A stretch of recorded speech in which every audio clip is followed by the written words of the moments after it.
Hey guys, my name is Sasha and today my shoulders are naked again, which means it's another naughty topic, and today we're going to be talking about polygamy. Now, if you watched my last video, it was about monogamy. Go check it out.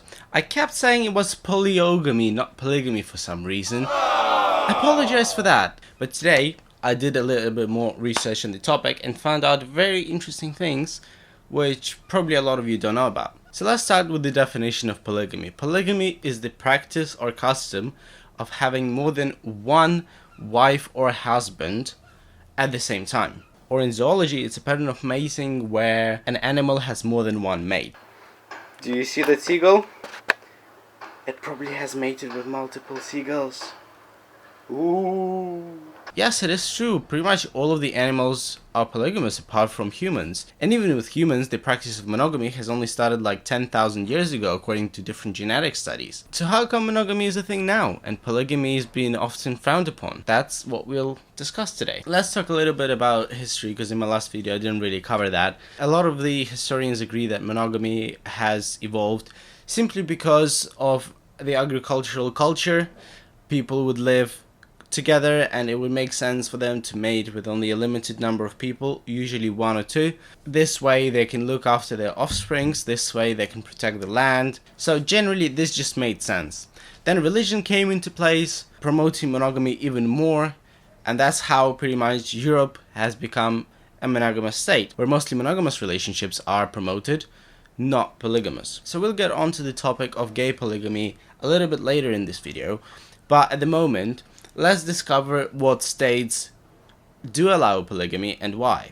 So historically and still today, most cultures that promote polygamy promote polygyny, which is the practice of men having multiple wives, rather than polyandry, which is the practice of women having multiple husbands. A lot of people might think that this is sexist, but interestingly enough, men do tend to like non-monogamous relationships a lot more than women. For example, in a 2005 study, more than 40% of gay men agreed that non-monogamous relationship was permissible, whereas for straight and lesbian couples it was less than 5%.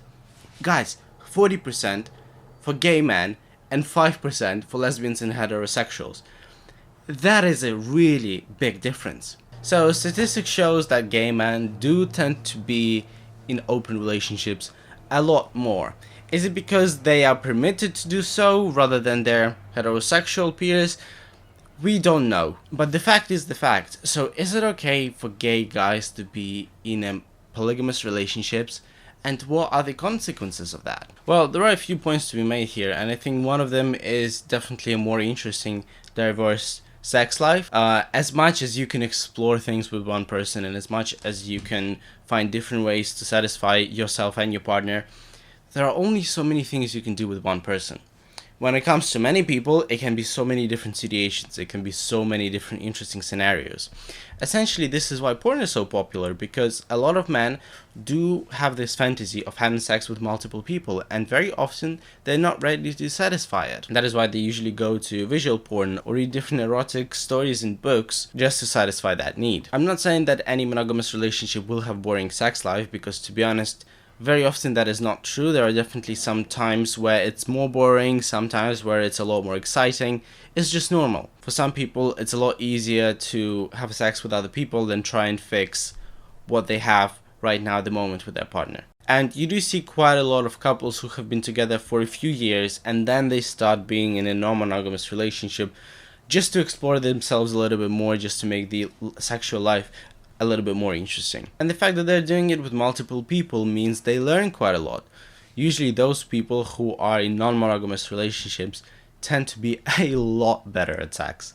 Some people have commitment issues, so they want to be in a relationship but at the same time they're not ready to fully commit to another person. Some people just aren't born to commit, and there is absolutely nothing wrong with that. All of us want to be loved, all of us want to be accepted, but some of us just aren't ready to commit to one person for the entirety of the life. It can be a very scary thought, and I think society should stop stigmatizing it and just accept people for who they are. Finally, some people might not be jealous. So monogamy prevails nowadays, mostly because that's what people have been doing for the entire life. This is all they know. But if people are not jealous, and if none of the people in the relationship think, oh, I'm not good enough for this guy, and that's why he has sex with other people, then there is absolutely nothing wrong with it. I think very often people compare polygamy to cheating, and I think that's absolutely wrong, because those are almost completely different terms. Cheating is when you sleep with other people without telling them, perhaps, that you have a partner, or your partner most often not knowing that you're sleeping with other people.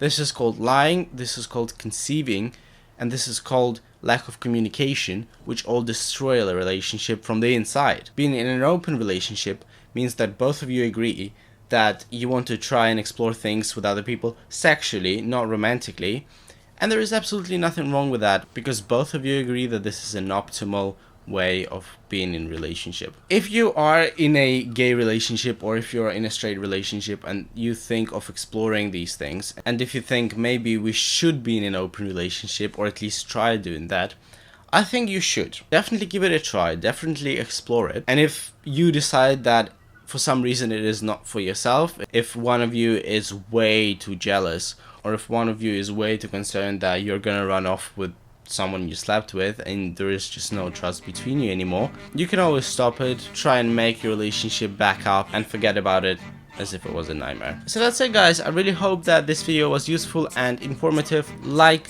share, and subscribe, goddammit, because if you're not, then you're missing out on weekly videos that I make. I'll see you guys in the next video. Bye.